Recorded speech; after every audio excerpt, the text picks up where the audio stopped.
지효쌤과 함께 공부하는 학생 여러분들, 오늘도 한국사 공부하느라 수고 많았습니다. 선생님은 잠시 후 오로라 항공을 타고 러시아로 출발하는데요. 세계에서 가장 넓은 영토를 가진 러시아는 동쪽으로 한반도와 맞닿아 있어서 우리나라에서 가장 가까운 서양 국가입니다. 지효쌤과 함께하는 역사문화 탐방, 지효쌤 최초로 서양 국가 방문이 되겠는데요. 우리나라에서 가장 가까운 서양 도시 블라디보스토크로 지금부터 출발합니다.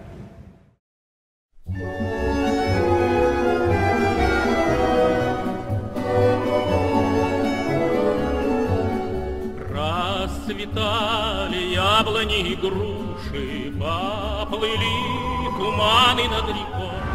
Здравствуйте. 선생님이 드디어 블라디보스토크에 도착했습니다. 우리나라에서 북한 영공을 지나 2시간 만에 올 수 있는 블라디보스토크는 한국에서 가장 가까운 서양 도시입니다. 동방을 지배하라 라는 뜻이 담긴 블라디보스토크는 러시아 극동 지역의 심장이며 러시아 제국의 시베리아 개척부터 토론의 극동원의 근거지, 시베리아 철도의 종점, 2011년 APEC 개최지 등 역동적인 변화를 거쳐간 도시입니다. 어제와 오늘이 다른 도시, 조금은 투박하면서도 소소한 매력이 가득한 블라디보스토크가 벌써부터 궁금해지는데요. 선생님과 함께 살펴보시죠. 블라디보스토크의 도시여행은 역사를 통해서 그 특징을 쉽게 살펴볼 수 있습니다. 블라디보스토크는 1856년 러시아인에 의해 발견된 이후 항구와 도시가 건설되면서 그 역사가 시작됩니다. 러시아 제국은 17세기부터 차근차근 동방 정책으로 시베리아까지 영토를 확대하고 있었는데요. 러시아 본토와의 거리가 멀었음에도 러시아 제국이 심혈을 기울여 육성한 도시로 시베리아 철도 개통으로 그 영향력이 확대됩니다. 오랜 시기 동안 북방 유목민족의 영역이었던 시베리아에 지금의 모습처럼 서구적인 색채가 가득해진 것은 블라디보스토크의 성장과도 관련되었기 때문입니다. 여기는 독수리 전망대입니다. 선생님 뒤편에 금강교라는 다리가 보이시나요? 이스탄불에서나 드라곤한 금강교가 이곳에도 있는 것은 블라디보스토크와 갖는 상징성과 관련되어 있습니다. 러시아가 블라디보스토크에 굉장한 관심을 가졌다는 대표적인 증거가 금강교입니다. 뿐만 아니라 이 도시 곳곳에 이스탄불에 있는 지명들이 있는데요. 러시아의 종교인 그리스 정교의 본산지가 이스탄불이기 때문에 러시아가 새로운 이스탄불을 가졌다는 의미로도 해석할 수 있습니다.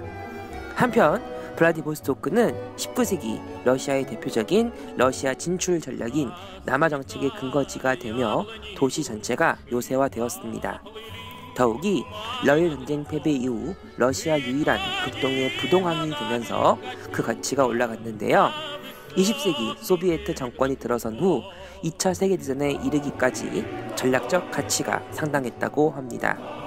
이처럼 블라디보스토크는 러시아 사람들의 소망이자 자부심이었던 것입니다. 블라디보스토크는 우리 역사와 대단히 관련이 깊은 곳입니다. 선생님이 도착한 이곳은 우수리스크인데요. 발해시대에 솔빈부라 불렸던 이곳에서 우리 독립운동가들의 발자취를 찾아볼 수 있습니다. 늪지대라는 뜻을 가진 우수리스크는 과거 발해의 5경 15부 중 하나인 솔빈부였습니다. 이후 북방 유목민족의 활동부대로 잠식되었다가 1860년 베이징 조약 체결 이후 러시아 제국의 영토가 된 후 조선인들의 이주가 시작되어 현재 지금도 1만여 명의 고려인이 살고 있습니다. 한편 이 지역을 러시아어로 프리모리에로 부르는데요. 우리말로 번역하면 바다 근처의 지역이라는 뜻으로 연해주라 부릅니다. 이 연해주에 한말식이 많은 조선인들이 유입되어 독립운동 및 무장투쟁운동을 준비하였는데요. 헤이그 특사와 대한광복군 정부의 정통령 이상설, 의병장 이범윤과 유인석, 이거 활동으로 유명한 안중근과 강우규 등 우리에게 잘 알려진 독립운동가들의 주요 활동 지역이 바로 연해주입니다. 이곳은 최재형 선생의 주택입니다. 연해주에서 활동한 최재형 선생의 업적을 빼면 해외 독립운동사를 설명할 수 없을 정도로 최재형 선생은 우수한 공헌을 남긴 인물입니다. 함경도 출신 최재형 선생은 연해주로 이주한 후 사업으로 막대한 수익을 얻고 한인 공동체에 기부하며 많은 존경을 얻었습니다. 1908년 해외 최대의 독립운동단체인 동의회를 창립하며 많은 자금을 기부했는데요. 그 후 이범윤과 안중근을 중심으로 한 해외 의병활동을 적극 지원했으며 1909년 안중근 의사의 이토 히로부미의 저격도 최재형의 후원으로 성사되었습니다. 국권 피탈 이후 최재형은 블라디보스토크의 신안촌에서 건어회를 조직해 한인 동포에게 실업을 권장하고 교육을 보급하면서 장기적인 무장투쟁을 지휘하였고, 이후 신안촌에서 세워진 임시정부인 대한국민의회에서 대통령 이상설을 재정적으로 도왔는데요. 1920년 보농전투와 청산리전투에서 독립군에게 무기를 공급해 크게 공헌하였지만 일본군이 자행한 연해주 참변으로 제일 먼저 학살당해 최후를 맞이하였습니다. 2019년 대한민국 임시정부 설립 100주년과 더불어 일평생 조국의 독립을 위해 헌신한 최재형 선생의 우국훈정을 우리는 반드시 기억해야 할 것입니다.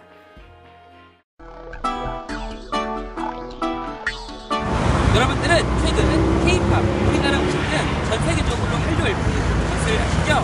사실 러시아에서도 한류 열풍을 쉽게 찾아볼 수 있습니다. 러시아에서 가장 인기를 끌고 있는 컵라면은 놀랍게도 우리나라 도시락 라면입니다.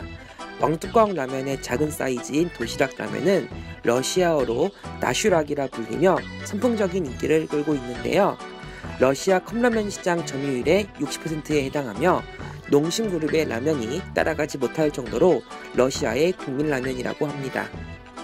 그 밖에 오리온 초코파이, 오뚜기 마요네즈, 캔 음료 레시피도 인기 있는 음식이라고 하고요. 또한 현대와 기아 자동차에서 제작한 버스 역시 러시아에서 쉽게 찾아볼 수 있는 차량으로 한국의 위상과 인기를 다시 한번 실감하게 해줍니다. 연해주는 우리나라에게 있어 대단히 중요한 역사의 현장입니다. 다름 아닌 우리 선조들이 남긴 발자취를 찾아볼 수 있기 때문입니다. 아르시니프 연해주 형토박물관에 전시된 유물들은 우리를 놀라게 합니다. 다름 아닌 발에 관련 전시품 때문인데요. 이곳에 전시된 와당기와 발의 토기 등 발의 문화의 위대함과 풍부함을 느낄 수 있기 때문입니다. 뿐만 아니라 연해주는 우리 민족의 서름이 담긴 곳이기도 합니다.